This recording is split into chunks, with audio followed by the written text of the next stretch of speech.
Assalamualaikum warahmatullahi wabarakatuh. Perkenalkan, nama saya M. Arif Abdillah dengan akhiran NIM 1029, dan yang saya hormati Ibu Dewi Ayu Puspita selaku dosen pengampu mata kuliah analisis keuangan kelas E. Saya di sini akan mempresentasikan hasil analisis yang telah saya lakukan pada kedua PT, yaitu PT Pakuwon Jati Tbk dan PT Agung Podomoro Land Tbk.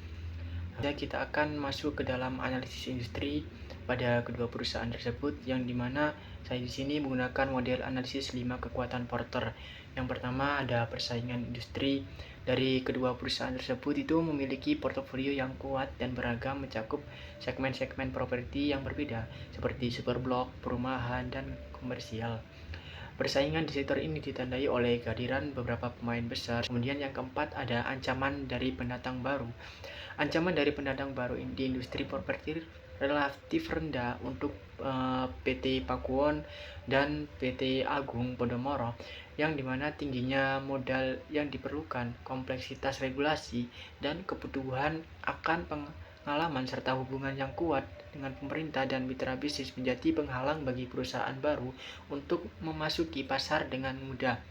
Kedua perusahaan ini telah membangun reputasi dan keunggulan kompetitif yang kuat dalam industri ini. Kemudian yang kelima ada ancaman produk dan atau jasa pengganti. Ancaman produk atau jasa pengganti bagi PT Pakuwon Jati maupun PT Agung Podomoro Land relatif rendah, yang mana properti adalah kebutuhan dasar yang sulit digantikan, terutama di segmen premium dan superblok.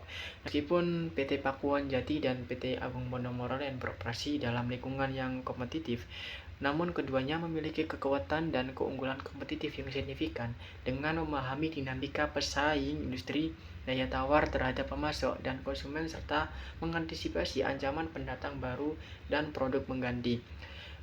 Selanjutnya ada analisis investasi pada PT Pakuwon Jati Tbk dan pada PT Agung Podomoro, yang dimana di sini pada PT Pakuwon Jati Tbk pada grafik yang telah saya paparkan ini menunjukkan kinerja keuangan yang lebih stabil dan positif dengan peningkatan aset lancar dan tidak lancar selama periode tahun 2019 sampai tahun 2023, di mana kenaikan ini mencerminkan pertumbuhan dan ekspansi yang baik, terutama dengan peningkatan signifikan pada tahun 2021 dan tahun 2023.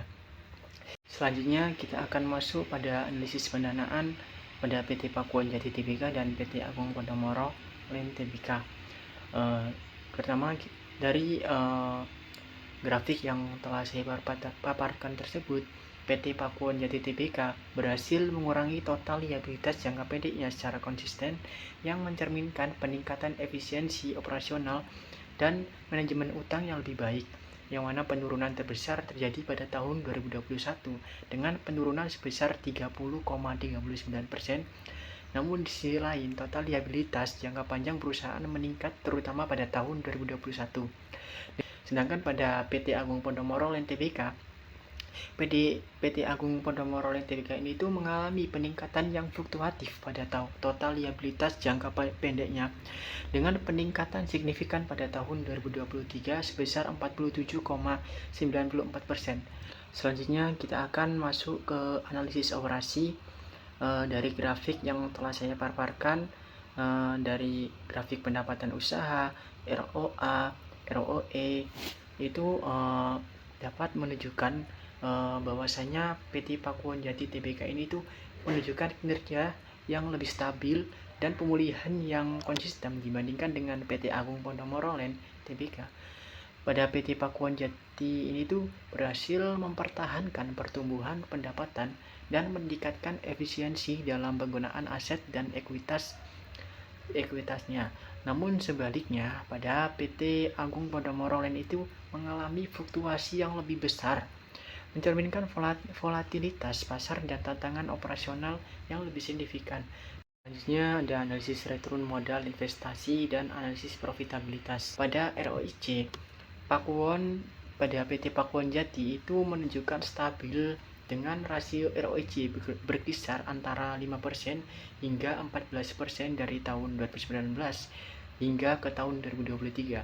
Sedangkan pada PT Agung Podomoro itu menunjukkan fluktuatif bahkan negatif pada tahun 2021 sehingga menunjukkan laba bersih rendah atau pengeluaran tinggi yang tidak seimbang.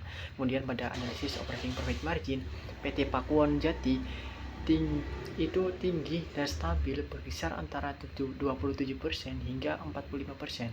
Sedangkan kalau PT Agung Podomoro itu berfluktuatif dengan OPM negatif pada tahun 2021 dengan indikasi biaya operasional tidak terkendali atau penurunan pendapatan. Kemudian pada analisis gross profit margin pada Pakuwon Jati ini tuh stabil antara 48% hingga ke 56%. Namun pada PT Agung Podomoro itu berfluktuatif namun hingga menurun tajam pada tahun 2021 yang memungkinkan karena peningkatan biaya produksi atau penurunan harga jual. Kemudian yang terakhir ada net profit margin pada PT Pakuwon Jati ini tuh tinggi dan stabil antara 27% hingga 44%. Dan sedangkan pada PT Agung Podomoro ini tuh berfluktuatif hingga negatif pada tahun 2021 yang disebabkan oleh penurunan laba bersih atau beban keuangan tambahan lainnya. Sehingga dapat dilihat secara keseluruhan pada PT Pakuwon Jati Tbk ini tuh menunjukkan kinerja keuangan yang lebih stabil dan konsisten dibandingkan dengan PT Agung Podomoro Land Tbk yang mengalami fluktuasi dan tantangan signifikan dalam profitabilitas dan pengelolaan. Selanjutnya ada analisis arus kas.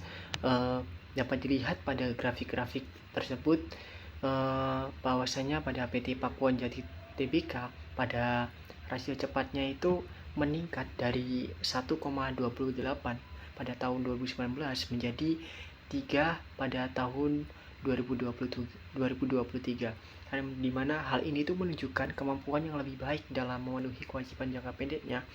Sedangkan pada PT Agung Podomoro pada rasio cepatnya itu menunjukkan nilai yang sangat rendah dan fluktuatif dari 0,17 pada tahun 2019 menjadi 0,09 pada tahun 2023, di mana hal ini tuh menunjukkan ketidakmampuan dalam memenuhi kewajiban jangka pendek dengan cepat. Kemudian pada rasio arus kas yang tidak stabil dan kemudian dari rasio arus kasnya itu tidak stabil yang dimana dari 0,06 pada tahun 2001 naik menjadi 0,44 pada tahun 2022, namun turun lagi menjadi 0,12 pada tahun 2023, yang dimana hal ini menunjukkan ketidakpastian dalam kemampuan menghasilkan kas dari operasinya. Kemudian pada rasio total utang terhadap total modal itu menunjukkan rasio yang tinggi dan fluktuatif dari 1,30 pada tahun 2019 menjadi 1,11 pada tahun 2023, di mana hal ini tuh mengindikasikan beban utang yang tinggi relatif terhadap modalnya.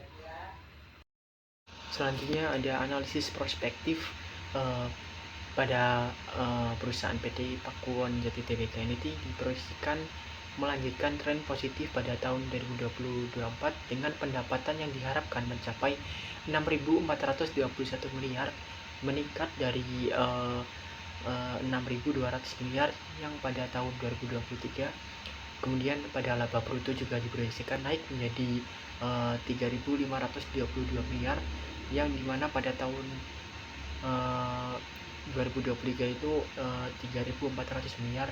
Meskipun ada peningkatan dalam beban umum dan administrasi serta beban keuangan, pertumbuhan pendapatan dan laba bruto ini menunjukkan kinerja yang stabil dan efisiensi operasional yang terus meningkat. Sebaliknya pada PT Agung Podomoro Land Tbk itu menghadapi tantangan yang lebih besar di tahun 2024 dengan proyeksi pendapatan menurun drastis menjadi 2.524 miliar dari 4.677 miliar pada tahun 2023. Kemudian pada laba bruto ini diproyeksikan turun menjadi 1.062 miliar dari 1.968 miliar pada tahun 2023. Penurunan itu disebabkan oleh penurunan penjualan properti dan peningkatan beban pokok penjualan dengan beban bunga dan biaya keuangan yang tetap tinggi. Perusahaan itu memerlukan langkah strategis untuk mengatasi penurunan pendapatan dan laba yang signifikan serta mengurangi tekanan keuangan. Selanjutnya dari keputusan sebagai investor, tampaknya lebih menjadi pilihan yang lebih baik untuk berinvestasi dibandingkan dengan PT Agung Podomoro Land Tbk, di mana PT Pakuan itu menunjukkan kerja keuangan yang lebih stabil, manajemen yang kuat, dan prospek pertumbuhan yang lebih baik. Dan keputusan sebagai kreditur, untuk sebagai kreditur lebih dari kedua perusahaan tersebut antara PT Pakuan Jati Tbk dan PT Agung Podomoro Land Tbk itu terlihat bahwa PT Pakuan Jati Tbk itu memiliki rasio cepat yang lebih tinggi dan rasio arus kas yang lebih stabil dari tahun ke tahun. Selain itu, total utang terhadap total modal PT Pakuan Jati Tbk ini itu cenderung lebih rendah daripada PT Agung Podomoro Land Tbk, yang dimana hal ini menunjukkan tingkat leverage yang lebih rendah. Dengan demikian, perusahaan yang tepat dipilih sebagai kreditur yaitu PT Pakuan Jati Tbk karena lebih aman dan lebih stabil. Sekian presentasi yang dapat saya sampaikan, kurang lebihnya saya memohon maaf. Wassalamualaikum warahmatullahi wabarakatuh.